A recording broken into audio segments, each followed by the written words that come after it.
we make way for the NFL Network host and also Michigan grad, or maybe it should be Michigan grad and NFL Network host, Rich Eisen. Rich, well, I mean, if you're looking for the right words, Dan, to introduce me, just call me national champion, Rich Eisen. Okay. You know what I'm saying? Okay. If you don't mind, national champion. All right. Is that okay with you? All right. You more Tell likely, you how to do it? more likely or less likely to lose your head coach because of a national championship?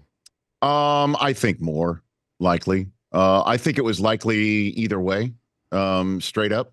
But you never know with Jim Harbaugh. I do not know. I have no earthly idea what he will consider most important. Everything you hear coming out of Ann Arbor is that it won't be money that keeps him coming back to Michigan. It would be the search of putting in Lombardi in his trophy case, the elusive one.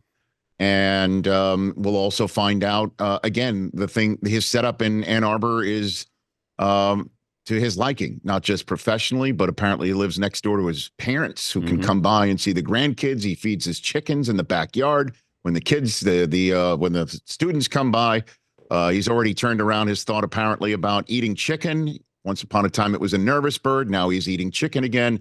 I have no idea. Nobody knows. But I would just guess that obviously mission accomplished. That's what he was coming back to school to do. He has accomplished that mission.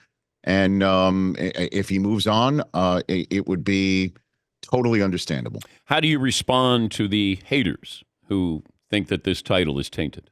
I mean, should I respond to them in the same way? One of my favorite sound bites from our SportsCenter years, Dan, was Patrick Waugh saying, I can't hear you with my ring in my ear. You know what I mean? Like that's the answer. The haters. Come on, man. I mean, seriously, the proverbial, usually when people or teams or athletes, coaches win championships and say no one can take it away from us, there's the NCAA. They might attempt to take it away from us this entire time. True. That has been percolating, but let them try. And Charles Woodson said it on my show when I had him on after the Rose Bowl victory. If people talk about asterisks or tainted, as I know you guys have on the program, that the bottom line is I'll just put on my national championship hat and my shirt and go about my business. I'm not used to being the villain, Dan. I'm not used to rooting for a team and being the villain. I'm learning on the fly. And so that's the way I'm going with it right now. Well, we had Michigan callers a few yesterday. And I said, well, how would you feel if this was Ryan Day at Ohio State and they were going through this? Would you be as lenient as objective as you want everybody else to be with Michigan, Jim Harbaugh, Conor Stallions? Well, you know what? I mean, a shoe on the other foot. I mean, I've been there and done that. I had my ass kicked by Ohio State for so long. And of course, I would be viewing it completely differently. I'm not going to lie and say that my objectivity in the Michigan-Ohio State's rivalry wouldn't affect my thought process, of course. But the bottom line is the script is entirely flipped, like a George Burns body switching 80s movie, Dan. Like we are now in Ohio State's body. They are in the Michigan body that for years, Dan, how many times did I come on your program in the early years of Harbaugh and you're asking me, can Jim do it? Is he going to be able to do it? Do you want him out? Yeah. You've put me on many different well, when they seats. were 2-4, Rich, during the pandemic, and they told him to take a pay cut, I wasn't the only one asking that question. No. I'm just pointing out, as we're sitting here in this forum, the number of times where I was asked uncomfortable questions, and I'm not saying they were not legitimate. Of course they were. But it was a tough time. It was a tough time. And I heard from Ohio State fans all the time. I heard from Ohio State players coming on this program. I heard about it all the time. And now I don't hear very much. And it's awesome. It is truly awesome at this point in time. 3 straight years making the national championship playoffs and now the national championship game and winning it all. It is a spike the football moment, sure, to the haters, but just in general to the millions upon millions upon millions of Michigan fans that are out there that have been waiting and generations have been waiting because this is better than 97. 97 was beat Washington State and then have an argument. This is now, the argument is there an asterisk? Is there taint? Whatever. Who knows? I don't know. And I don't care, because for sure, what we saw against Alabama and what we saw against Ohio State before that and what we saw against Washington is a deeper, more talented team and a better coached team winning snap to snap, quarter to quarter, and then game to game. And that I don't think you can dispute that. No, I can't. The performance, but it'll be disputed that somebody was doing something and it benefited somebody. So I think, the NCAA is going to take 5 years to get around to this. Jim Harbaugh might be on his second job after leaving Michigan. Maybe he's back at Michigan, but I just think that they're going to have to look at this and say, we suspended you for 6 games. Now, they're 2 separate incidents, but, you sat down for 3 and you said you were fighting it, then you didn't. That, to me, was a telltale sign. If he fought it, great. I don't want to have, this hanging over Michigan. They were a great team this year, but there's still some baggage that is there, and it doesn't fit in the overhead bin. I don't think we're ever going to find out what Conor Stallions' legion of phone videoers were actually put in the hands of somebody and actually pinpoint it to a moment where Michigan won it down.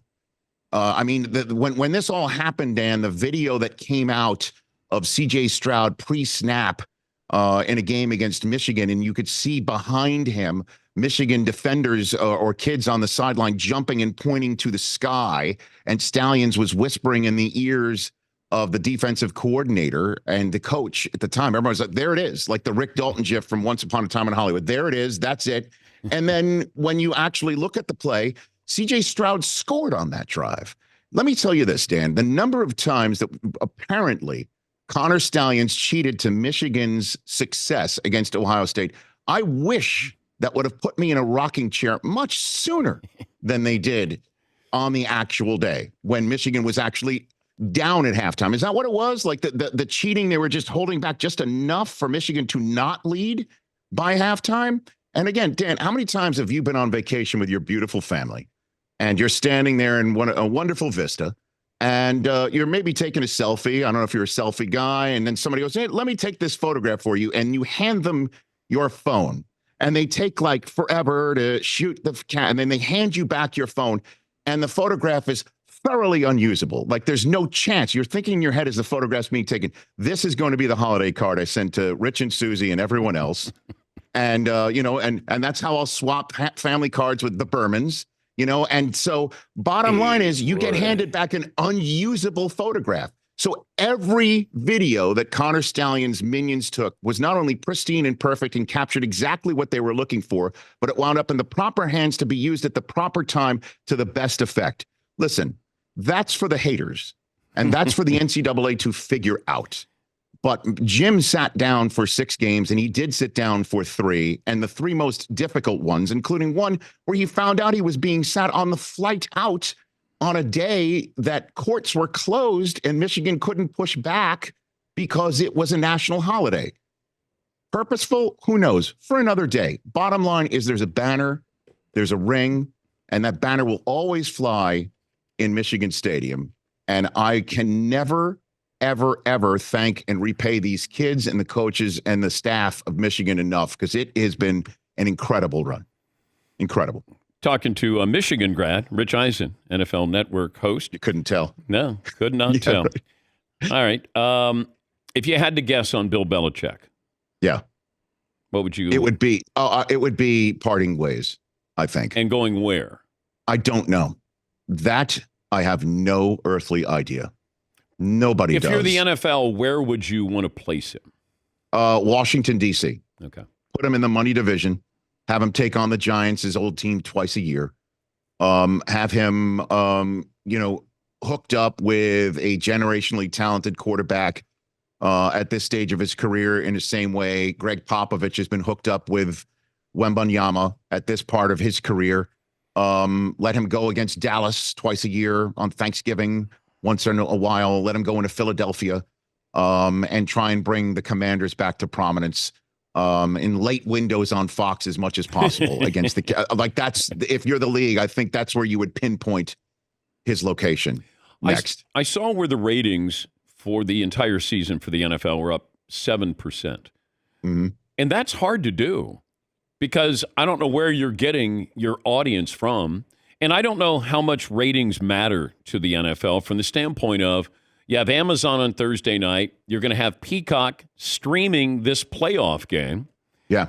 So I don't know. Like they sent the message out up 7%, but then I don't know if ratings matter to the NFL. I know they matter to their partners.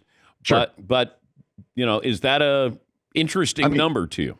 If I had to guess, again, the international series, obviously I'm biased because I call most of those games, but I think fans dig that early fourth window. I think East Coast fans dig that 9:30 a.m.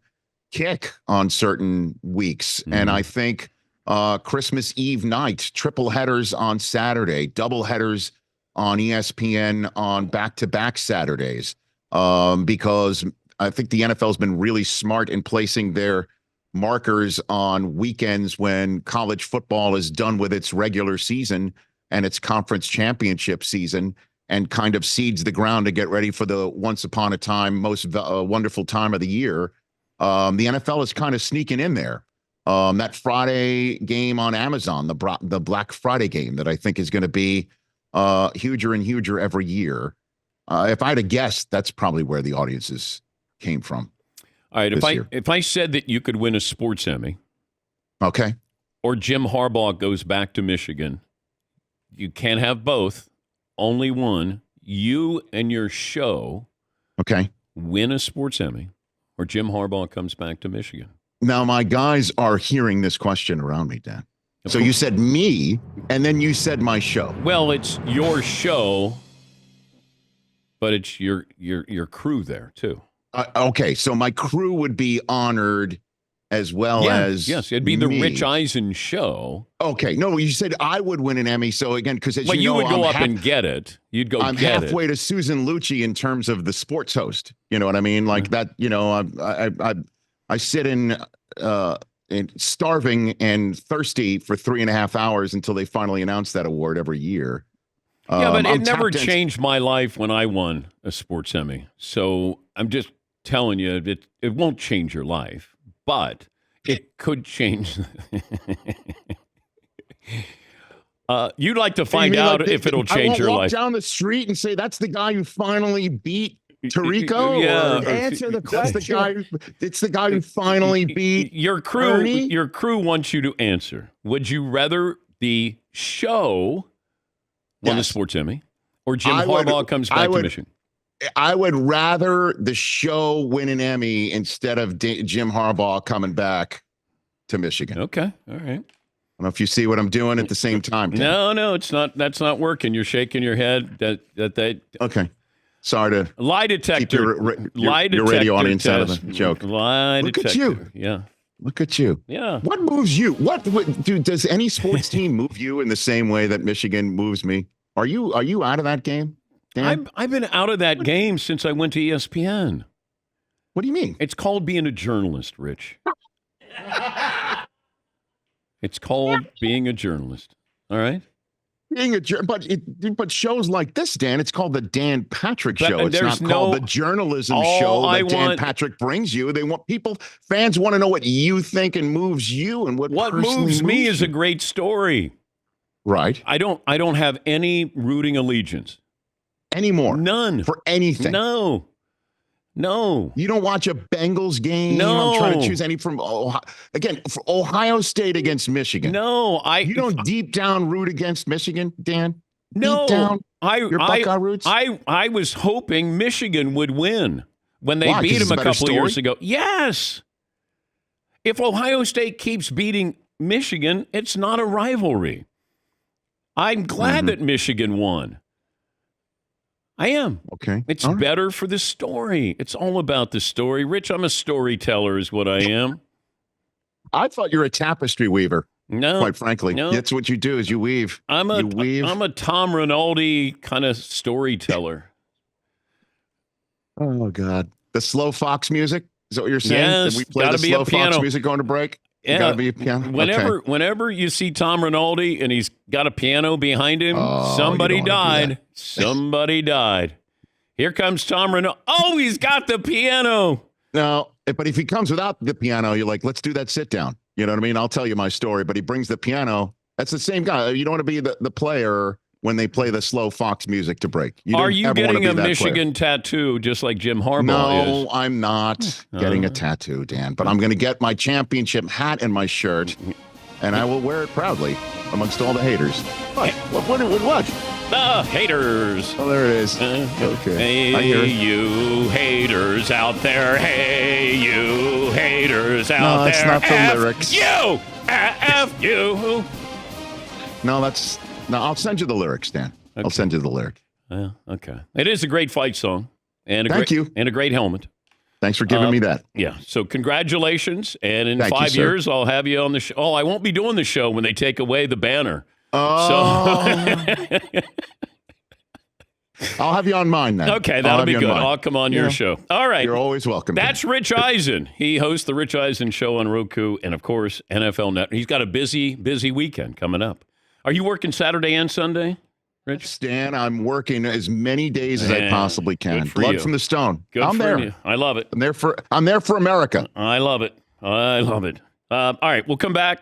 We'll get to your phone calls. My thanks to Rich Eisen there. Michigan grad, by the way. Take a break. Back after this.